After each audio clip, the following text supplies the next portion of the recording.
here on the Sundown. Join in and be part of the show on iRadio, your eye on South Sudan.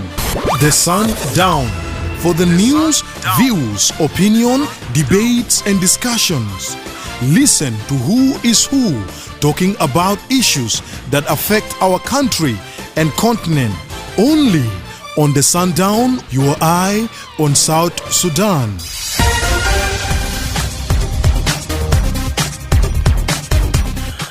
Hello and welcome to the Sundown Show on iRadio with me, Madrama James. Today, we turn the spotlight on a deeply concerning issues that's on attack against schools and hospitals and the denial of humanitarian access. In conflict zones, schools and hospital are meant to be safe havens protected by law and by our humanity. Yet across South Sudan, reports continue to emerge of a classroom being turned to that's a battlegrounds and hospital caught in the crossfire. Turning to that's a battleground and caught in the crossfire, humanitarian agencies also faced obstacles in reaching communities in need, leaving children, women, and vulnerable people without support by the desperate rely on. To shed more light on this, we'll be asking some a tough question like why are these attacks happening and what must be done to protect civilians and vital services. Before I officially welcome my potential guests in the studio, let's first go to that Sanado village and listen to this interesting episode, and I hope you really enjoy. And when we come back, that's when we shall kickstart the show and dive even deep and deeper into our conversation.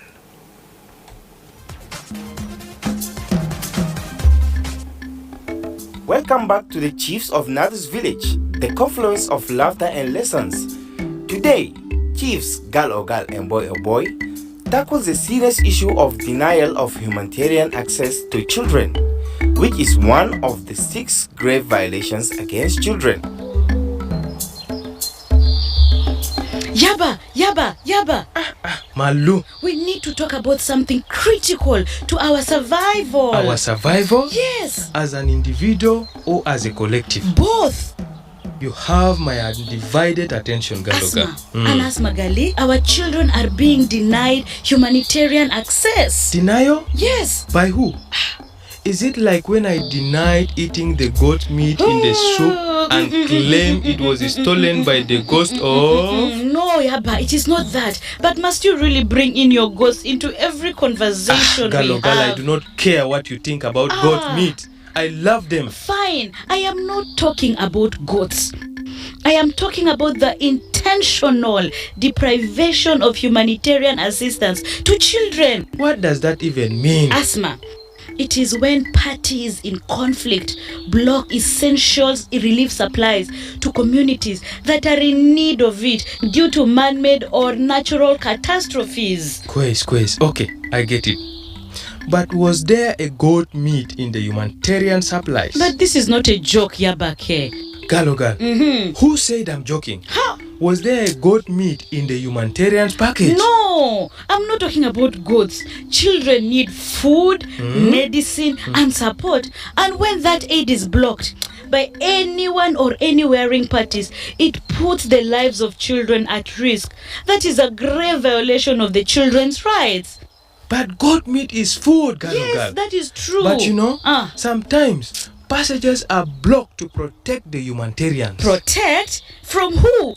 Armed forces that may be targeting the humanitarian, especially when the armed forces have wounded people and they need supplies to take care of their own soldiers.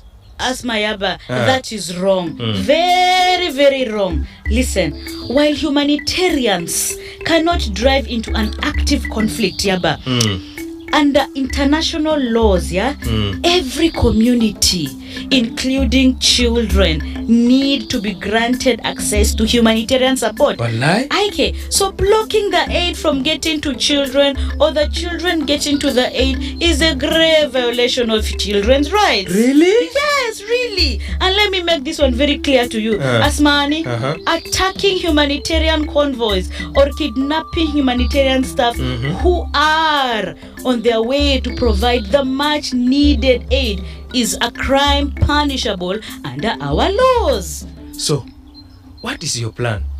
A village-wide help humanitarian actors to help our children's campaign? Exactly.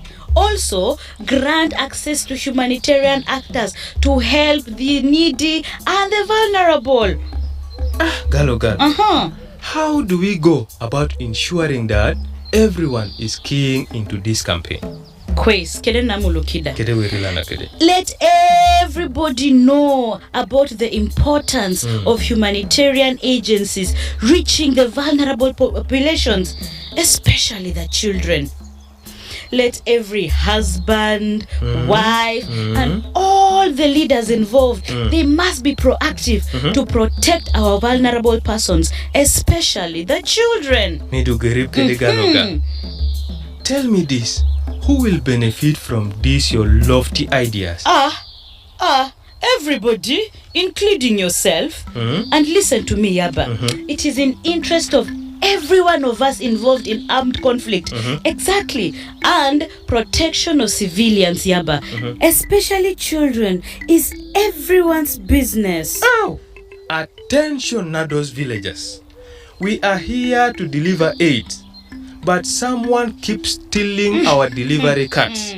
Protection of humanitarian assistance and all civilians is everybody's job. You are right, Yaba. Yes. And we can hold community meetings to discuss and ensure that aids get through safely.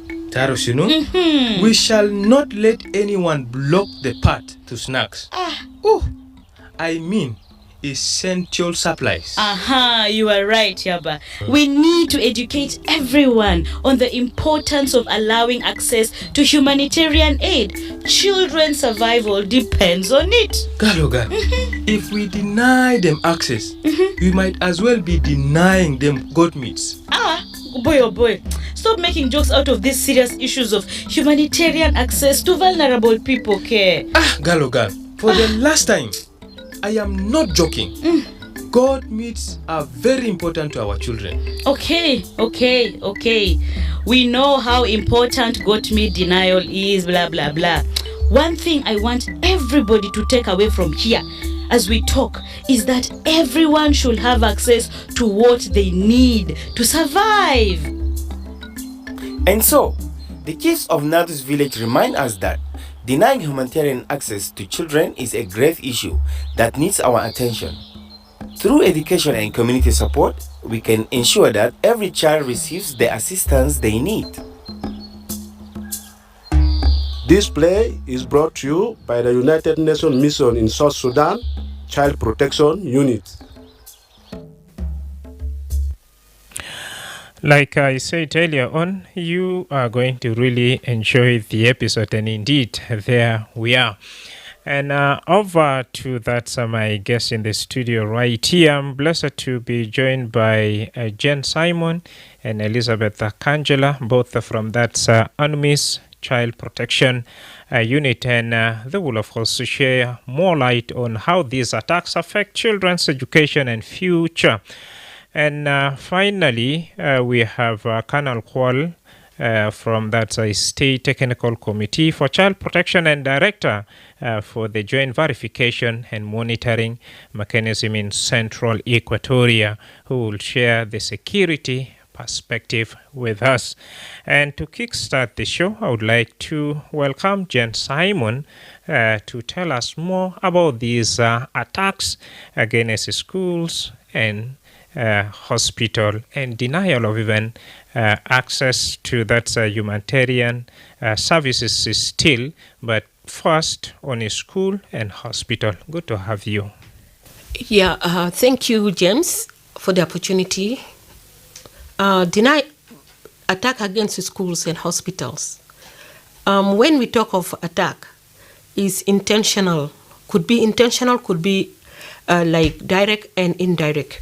And the attack will be in terms of a school being occupied or personnel.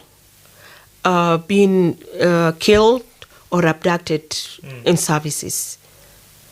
And then also we talk of vandalization of a school or medical facility. And when those facilities, could that be medical or a school, being occupied or being damaged by the other side, by the other party, like when there is ongoing conflict, then the children suffer by the end of the day. And if a school is being occupied, automatically it becomes a target for the enemy to attack. And if the like some parts of the school is in use and other parts is in use by children, then the children will be victims. Where if the school is being shelled, then it will automatically affect the children. And denial of humanitarian access. From the audio is the intentional deprivation. When we talk of denial, we look at two things: the accessibility of humanitarian actors to access the vulnerable population, including children. So the access, and then the reaching out to children in situation of armed conflict. That is the denial that we talk about. When, like, the humanitarian assistance could be UNICEF, could be WHO, WFP, or UNICEF, or any other organization that supplies humanitarian support to the needy. All right. You said some of these attacks are intentional, but technically, how would you know that this attack is indeed intentional, either on school or hospitals?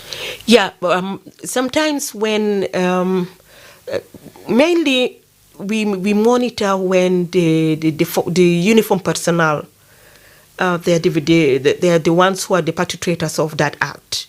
Could that be the police? Could that be NSS? We have scenarios in the past where NSS occupied number of facilities. A school like in Carpeto, one time they occupied that facility. We have SSPDF, they occupy several schools in the whole of the central Equatorial. They were using those facilities as a resident. And usually when they select that place, they select it in terms of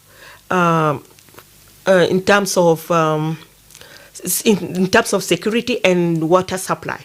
And the location is always strategic in terms of view, to see if there is, it will give them a better view of where the enemies are coming from. So, and then they occupy these facilities and they use it as a resident. All right. Before I invite Colonel Kwal, Elizabeth, what impact do attack on schools have on children's that's education and mental health? Thank you very much, James, and good afternoon, listeners. When we talk of the impact, it's something that we have to look at a point of, like, we talk of education. We had to look at education. If the child is educated, we'll know that that's an investment. But if schools are being attacked, demolished, it means that we are already looking at the right to education of children that is being violated. Even when we talk of attack on hospitals, we are looking at the right to health that is being violated on the side of the children. Today, we know that our home is the best place where children could be. But in a situation where home is not safe, at least we should look at a hospital. If the child is sick, you'll find that a hospital should be able to care for children. But also in school, a child is supposed to go to school. So once those places are being attacked, it means that already we are violating two rights that belong to children: the right to education and the right to health. And then when you talk of denial, also, you are looking at a situation where children are being affected by the conflict. They're supposed to get medication or they're supposed to get food. So if they're denied food, others will end up dying because they're not able to eat, or they will have malnutrition. We'll give an example of places where attacks have happened in South Sudan. I think we had an example of Old Fangal, We also had an example of Morobo, where the hospital was attacked and 2 ambulances were also burnt. So already, if you look at this, it's also a drawback on the South Sudanese government, because you start looking at us failing to provide health facilities to our own people. And then also people will withdraw their services. MSF at some point had to withdraw their services because their people were being attacked. So these are some of the impacts that these violations have on the children, but also on the people of South Sudan. All right. Thank you. Colonel Kwal, from your monitoring, how widespread attack on schools and hospital in central Equatoria State, you can, of course, share more light on that. Marhab Pulu, ita bukonde rube Arabi, wale be Englisi, gadam. Yeah, thank you for the listeners and the viewers. Actually, I want to just to say something about the school, the definition of the school. You know, a school can be even in any place where the children get learning. It's a school, even a tree. It is not only that the facilities like buildings or whatever, but even the tree. If you cut the tree, you deny you attack the school. And then also there is another issue. The school can be a school, the facilities can be there, or even a playground for the children. And let us consider the distance. You know, sometimes people can say that we do not attack the school, but they are using the school because they are near to the school. 60, the maximum distance that the people are supposed to be out of the school is 100 meters. But if you are 60 meters from the school and you say that we are not using the school, you have used that facility. Actually, we are looking in central Equatoria, there are so many issues that happen, and then we manage to handle it. We advocate for it and we talk with the people. Machine al-mahalat al-katir Kondokoro, Carpenter, as my colleague Jen put it, these are the places that being occupied indirectly. The people, they were just near the school and they don't know that they have already using the school. Because one of the effects, it will draw the attention of the children. If you are closer to the school, and it happened that for you, you cannot know that you are using the school, but you are drawing the attention of the children towards you. And if I was there in the previous, I would have talked about this push factor and pull factor. Mm. You know, sometimes it can pull the children towards the army. That is why the army should be far away from the children so that they will not draw the eyes of the children towards them. Yeah, for the sake of public, how does it really pull, children towards the army? Mondera of Taban. Yeah, actually, for pull factor, these are the things that if the child is seeing you, the uniform even sometimes can attract the children. And then the weapon that you are carrying. And if it happens that you are too closer to the place where the children are studying, then automatically the children will pick it from there. Because children are adaptive to their learning, especially if they see something that thing can draw their attention and then they can even join. Yeah. Colonel, if I may ask, why do armed groups continue to target occupied protected sites like schools and hospitals? Yeah, actually, sometimes people can just go to the places where this school and hospital are, and then they cannot know, because there are some other symbols. And this is one of the important things that's supposed to be trained in training centers for the army, so that you will know the symbol of the school, and then you know the school. And then also the officers also, they need to be trained so that they respect. In our training, it is one of the package that is being taught in the training centers. We do give this humanitarian, especially the human rights laws and international humanitarian laws, because international humanitarian laws is always applied during the conflict, when there is a conflict.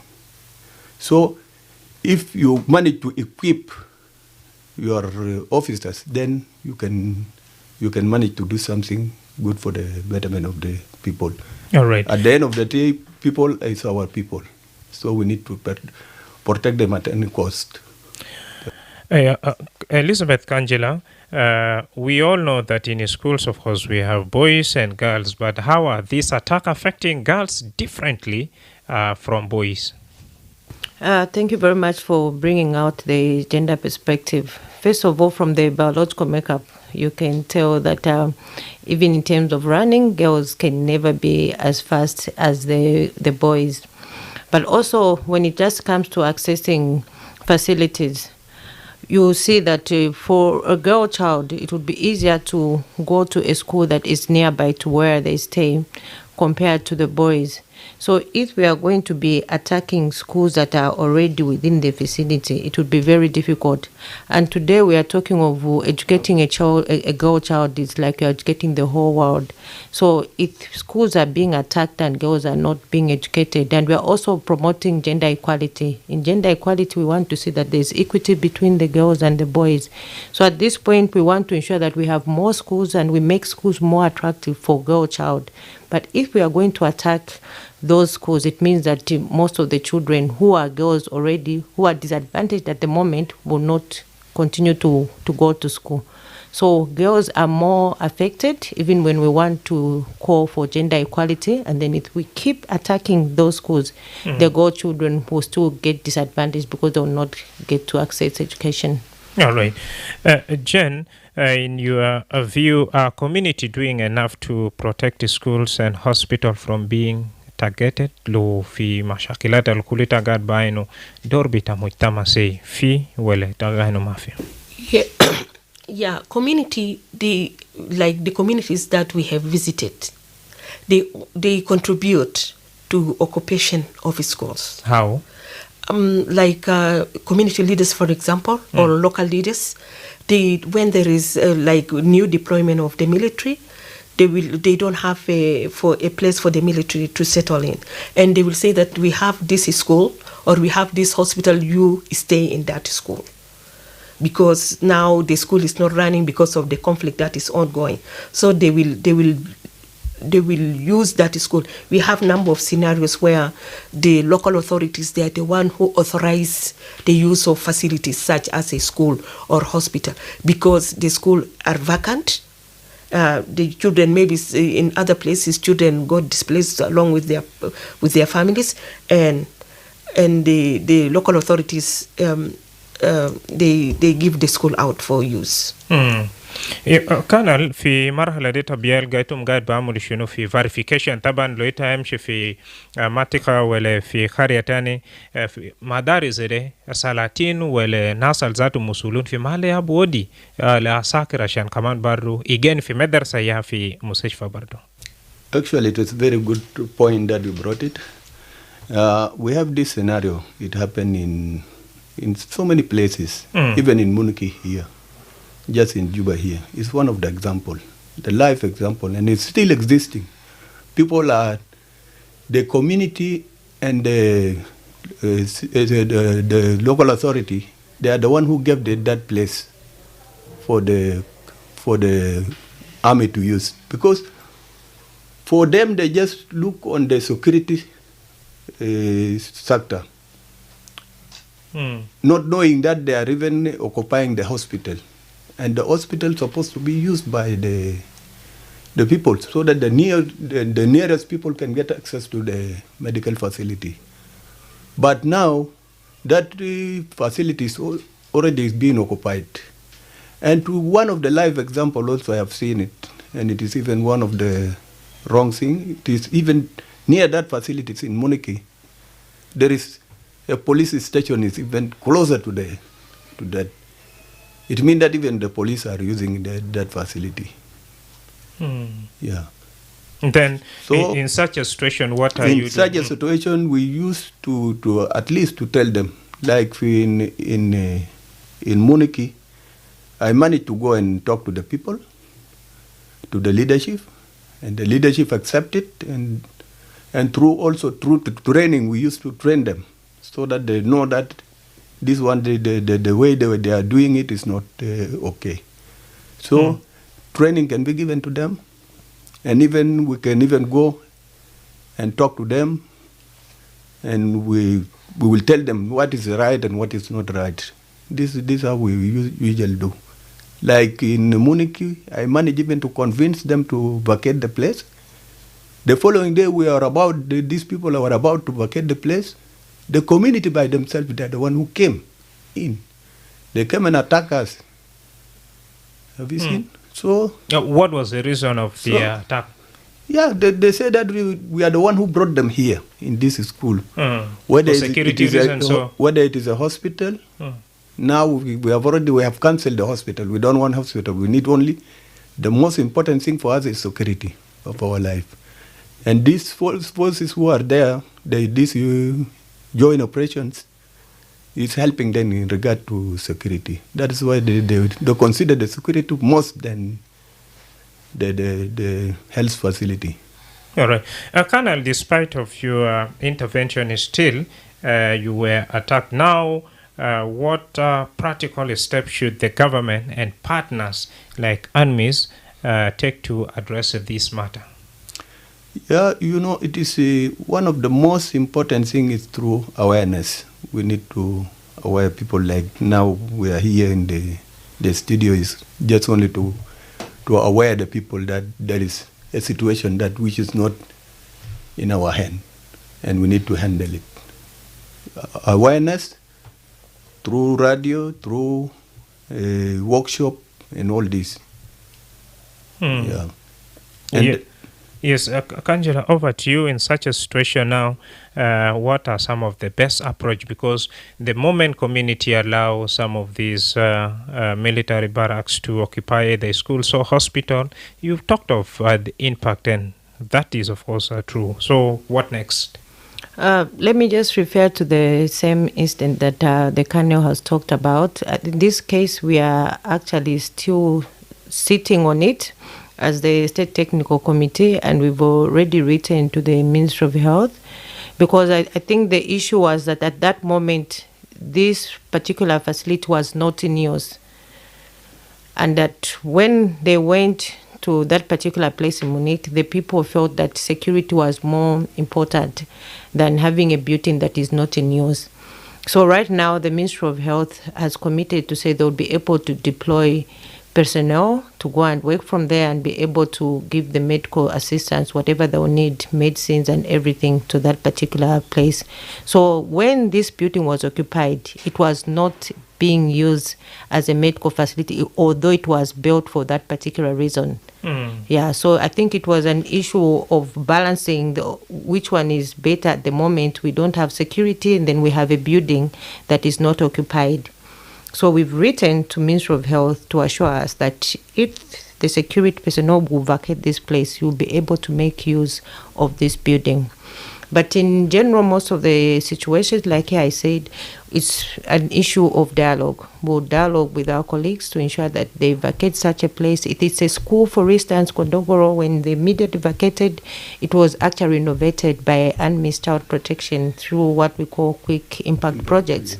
Yeah, so these are some of the things that we are doing to encourage the learners to come back to school, because when they are leaving, most of the schools will have been destroyed, and this also happens to health facilities.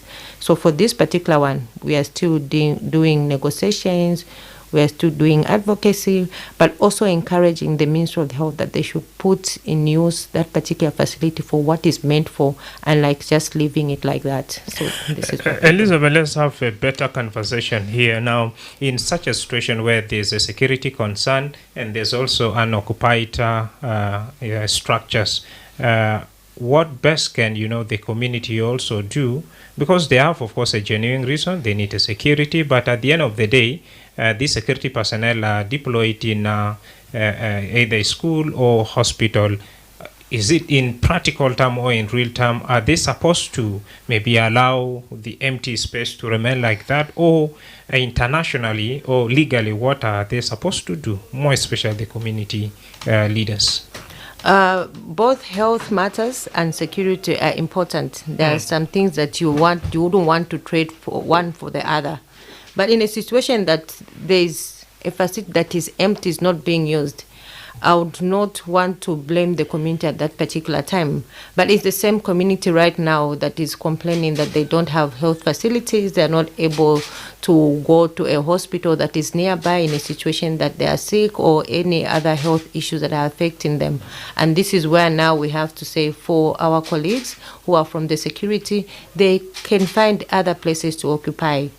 Because at the end of the day, there's a violation that is being done here, and it is made very sure, which they also know and they agree to say that they are not supposed to occupy a hospital or a school. So the moment that the Ministry of Health has said we are bringing in our personnel and we're able to provide medication, the security personnel will need to vacate. And the community will need to look for other alternatives. And in this case, the government will need to ensure that we have a police station there to be able to provide security for the community. Otherwise, the two of them, they are equally important. Okay. Yes. I will cross over to Jen, but first, Colonel Kwal, Francis John Andriano from WOW is asking that is it right for civilians living near barracks or schools and hospital to approach any other deployed forces or force within that particular area and to tell them, you are sitting here is really causing a lot of, negative issues to the community? Yeah, actually, this issue to do with the barrack being closer to the people, that one is not acceptable totally. But can a civilian go and... That's why I will come to it. That's why any barracks, like now, Kiada by then, it was a barrack. Because it's too far away from the civilians. And then civilians cannot get access to the barrack. Because going to the barrack, you will go and learn so many issues. And that one can even affect you mentally. It's not even okay. That's why we do deny this, that it should not happen, that the people cannot get access to the barrack. And even once the civilians are too close to us, we're supposed to move away. If we have that, we have access to start to construct a new barrack, we can even move away far from the civilian. Yeah. All right, over to you, Jen. Do we have any other success story or achievement of what UNMISS is really doing in regards to attack against schools and hospital, if you can remember, in Central Equatoria State? Yeah, in Central Equatoria, we have 2 schools that we manage. The 2 schools were initially occupied by SSPDF. One is a Riverine Brigade, the Riverine unit within SSPDF in Kondokoro. And that school was occupied, and even by then it was by the SAF, which is Sudan Armed Forces. And then later when peace agreement was signed, then SSPDF took it over. And they took over the place as well as the school. They continue occupying the school. And then through our continuous advocacy and engagement with SSPDF, the SSPDF managed to vacate. And by then, they vacated, and the children were using that facility. And in one of the rooms, there was ammunition and some, it's called what? Explosive. And then through the State Technical Committee, through the work of Kwal, so he managed to transport the explosive from the school. And as a result of that vacation, through the quips that my colleague talked about, we managed to construct a new school. And that school is now functional. It is 4 classrooms, and then that is in Kondokoro. And the other school that we managed to construct also, which is also occupied by SSPDF, it was in Bungu along Yei Road. So that school was occupied, and then we advocate with SSPDF through State Technical Committee, and they managed to vacate that school, and later we constructed a new school. Okay. Yeah. We all know that achievement always move with some of challenges. Now, what remained really one of the biggest challenges UNMISS is facing in addressing the issue of that attack against schools and a hospital in Central Equatoria? Yeah, there is continuous reoccupation of those facilities. Like, we cannot rule it out that some parts of South Sudan is peaceful. We have conflicts in some areas, and especially places where there is still conflicts. And when the military manage to vacate the facility, and then it will come a time that they reoccupy those facilities. And if they could not occupy the old facilities, they go and occupy new ones. And we have a scenario in Yei where the SSPDF barracks was demolished during one of the operations, and now they occupy a new school. So, and because of insecurity and access, we could not be able to go to those areas to verify the occupation of those facilities which were recently occupied. Okay.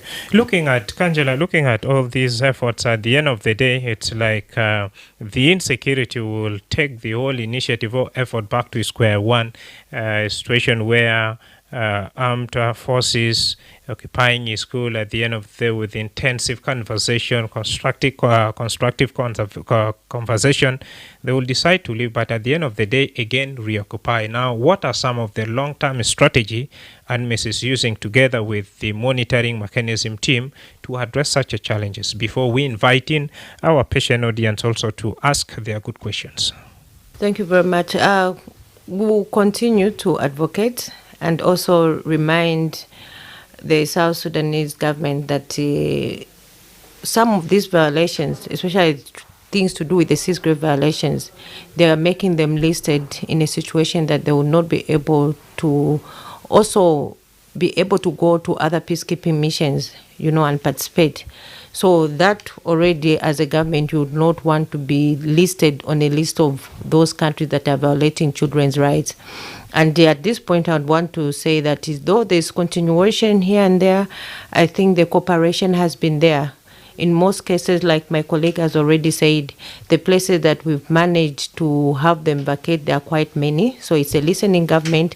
And also because there's a document that has been signed, the Comprehensive Action Plan against the use of children during armed conflicts. So this is a document that has been signed by the government of South Sudan. For UNMISS and other UN organizations, we are just there to support. So the implementation is in their hands. At the end of the day, this is a working government that will know that once we sign a document, we have to also be able to implement. So we've continued reminding them that you sign this document, you have to make that you implement, and there's been change. Though we've seen that where there's a conflict in a situation that they need to deploy officers there, they will still have some officers that will occupy schools and hospitals for operational reasons. And once they're reminded, they are able to also vacate those places and the children are coming back. So we will not get tired. We'll continue reminding the government. We'll continue reminding all the parties that are signatories to the action plan, because it's not only SSPDF, no. So everyone that is a signatory, they know what is right and what is wrong. And yes, and they're able to comply. But also at the end of the day, it's advocacy, continuation of advocacy. So that even if you can't eradicate completely, but at least we should make sure that we are able to reduce the cases. All right.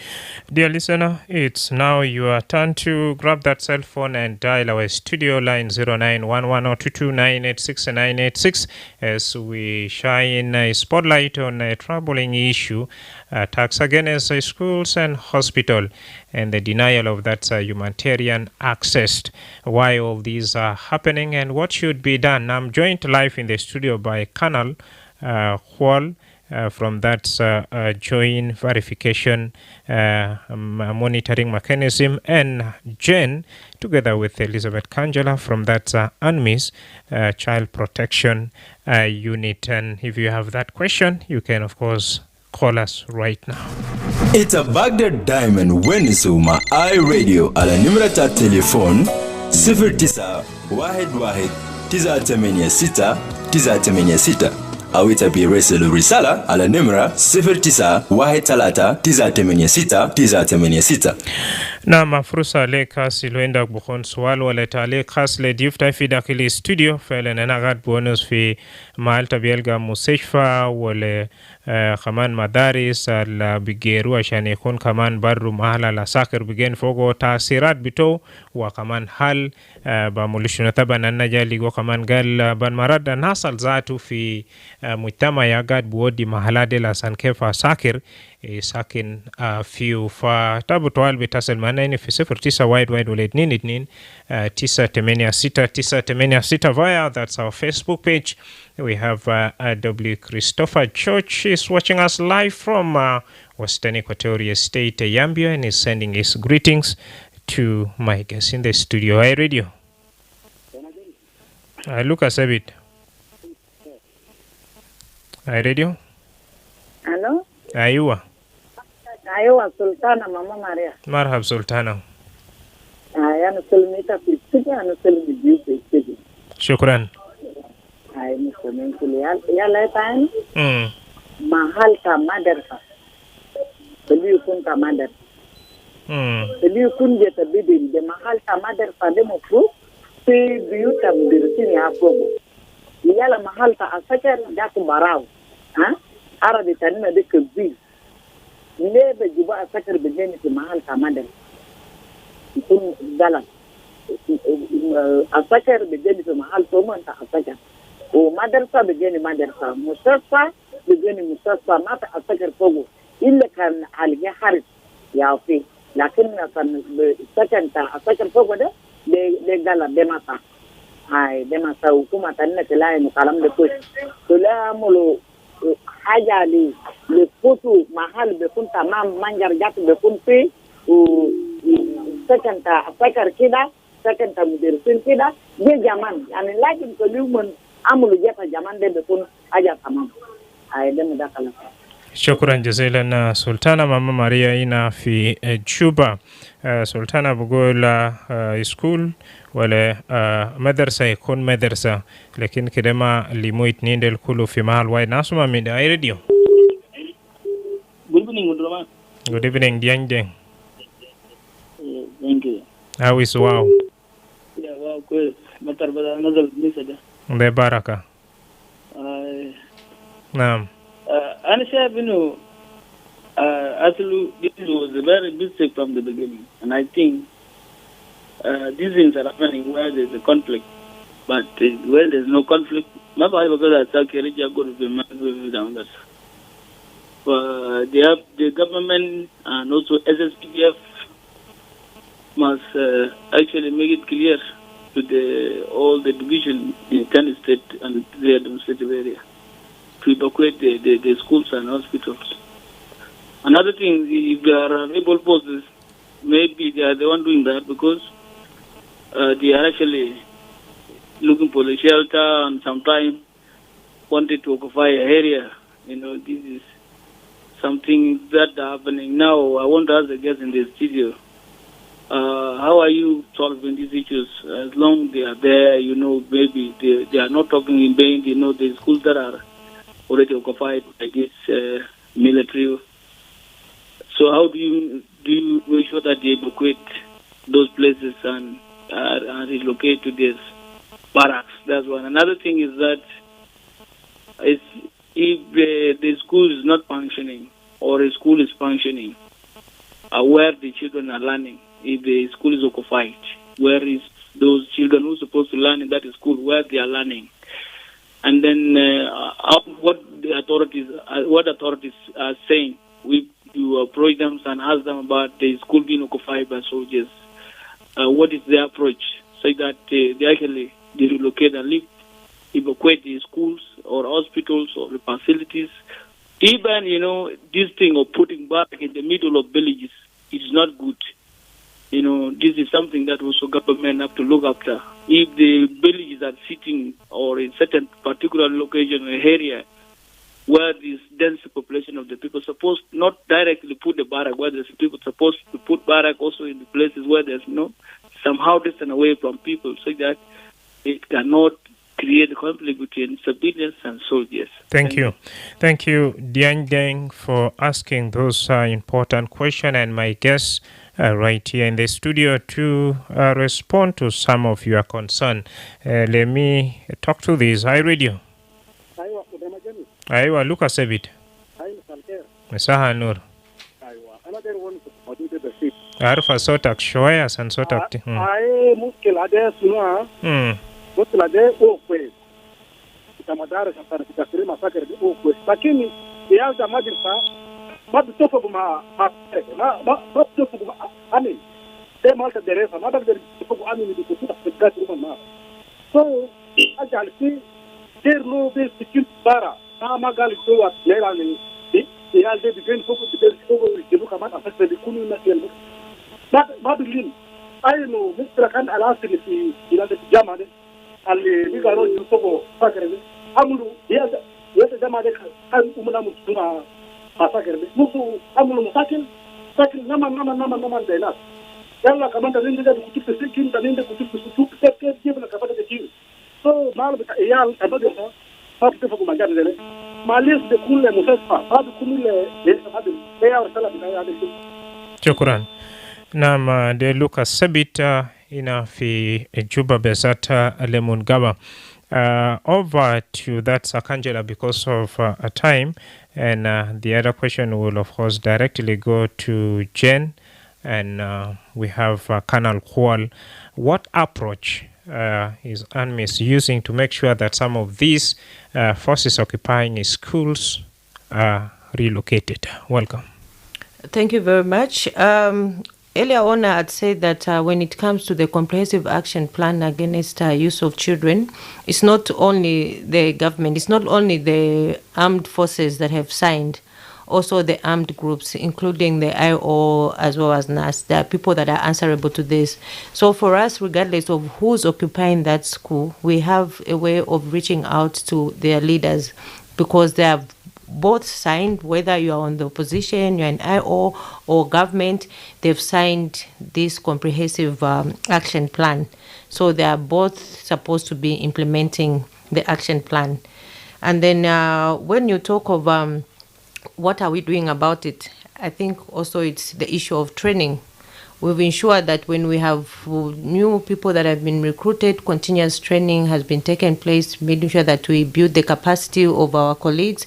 And when we talk of capacity building, again, we are not only talking about SSPDF, even our colleagues that are in IO, as we make sure that we have training to them as long as they're signatories, but also the community itself has an important role to play when it comes to these issues. We make sure that we do sensitization and awareness so that they are able to make sure that they report where there are cases of people occupying schools. How do we make sure that they actually vacate these schools and hospitals? Through advocacy, through negotiations. We make sure that we go up to the highest leader in the rank and remind them of what they signed. And most of the cases, it has been successful. We have situations like already outlined where they're able to vacate. But also, we remind them of the impact of them occupying school. At the end of the day, it's the child of South Sudan who's supposed to be the future leader that is being denied that right. So, yes, that's what we've been doing. Over to you, Jen. Mama Maria is saying قال مدرسة مفروض يكون مدرسة كمان كلمة جبا ساكر فوق وشنو لكن مجتمع بقدر فاهم كيف قبل تقول في محلات أنين سلاطين يزاد قوة دي لا ساكر ديل مرحب. يا عندنا سيناريوهات الحصل قال مدرسة كلما مدرسة askeri geni foko fini haya kano gigo min mahal ogisibu talagat ولو جسبوا حاجات الممنوع وفي نهاية بيجالي جو قال إيال ومن كان قرأ على أبوهم بيلقتوا حاجات ده وفي نهاية إيال ده جيجا شنو جي فجير ولا بيجينا على أبوهم حاجات ده ومن بيكاتلومون ولا بيعوجومون so ماما ماريا كون سو كلام ده قال مدرسة او محل تأيال او محل تعليم مفروض حكومة زي ما زميل في واحد من كولا زي ونسو قالي يعني مفروض حكومة بالوكيت حتى لو كان جماعة ديجا ومن بيكون انتو تنس كان local authority دي بودي محل يلا حكومة كان جيش دي كوروا ومن براما تنس تومن ومن بيرك تنس تومن دي في محلات المفروض ومن قرى جيني فوقو دي عشان ومن ما بيوز مدرسة دي ك resident ولا كباركس so ممنوع جدا عشان احنا داير في نهاية احنا دايرين مستقبل تأيال وحماية تأيال اتنين حاجات دي في محله يعني حماية دي من ناحية شنو ومن بيسيبوا حاجات طبعا واريني ممكن سيبوا حاجات دي جانا ما بعرف قالي دي حاجة الجي حمو ولا دي حاجة اللي بيضروا وما بعرف بس جانا كان جان دين بقول كثير بيلقى أساكر بيمشي في محل لحد بيشيلوا بكون مدرسة ولا يسكو مستشفى ده بيلقوا فيه insecurity ثي باسا بدا بيعملوا شنو لو بعدين في insecurity ولا ما في insecurity مدرسة بياكر مدرسة ومستشفى برضو كمان بيقدم شغل بتومن كمستشفى برضو. لا شكرا. actually لهنا في SSPDF عندنا نقوم جادين بالمناسبة. One of the things now we have the child protection focal point in every division. شغل بتاعهم بيدين advocate and they have to disseminate the message to the grassroots. This is one of the items that we manage. And then also I want to put it clear that this action plan, comprehensive action plan, it was a government-owned document. And it is one of the initiatives because government has committed himself at least to make sure that the children of South Sudan is being protected against all these 6 grave violations. So that commitment is still there. That is why we have this child protection unit in SSPDF, and they are now functioning. And they are disseminating the same messages to the people in the grassroots so that they know that a school is a school. It should not be used by the armed force. All right. One of the typical examples that happened is that our soldiers are trained. And to make it good, it happened in Mangele when we visited a place called Mangele in Yei, in Lanya County. Undruba. So in that area, when we got to the school, we found that actually there is no civilian. Civilian have run away because of the clashes. But the soldiers who remained in that place, they managed to protect, and even they are doing slashes, cleaning the surrounding of the school in order to give a maximum protection, especially from the fire. Na machine ligina haja de haja. Asakir regalu we did not occupy it. Lekin we are protecting that facility. Lo dial jawu nat jain fil mantegadak, then we can even move away. All right. But when we see into it, it seems like for occupation, but they are actually even protecting that facility. All right. Yeah. Because of time, 30 seconds, what's your message since we have come to the end of our conversation? Marhaba. Yeah. Within child protection, we are mainly to ensure that children are protected from harm and to see to it that children are provided with education and access to services are in place. All right. Kuala kirisala bita kanal. Yeah, الرسالة بتاعتي أنا كنت داير أتكلم قبل عن denial of humanitarian access. لكن وصل زمن إن شاء الله. عشان زمن انتهى، لكن أنا داير نوري بينه مواطنين wherever they are. ده ناس بتاعتنا. إحنا لازم نديم services بتاعهم يمشي لمحل بتاعتهم. Lanu malumon guiding figure. Even though they are monfi malad but are rebel, they are still our people. All right. Yeah. Shukran Jasilan. Elizabeth Kangela, your last remarks. Thank you very much. I think we should all know that child protection is a shared responsibility. It also takes the whole village to raise a child.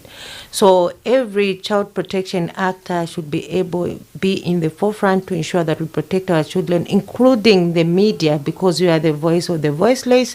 We want to see to it that we are able to protect our children like it is today. You've given us a media in which we are able to communicate with the people, and we hope that this kind of partnership will continue.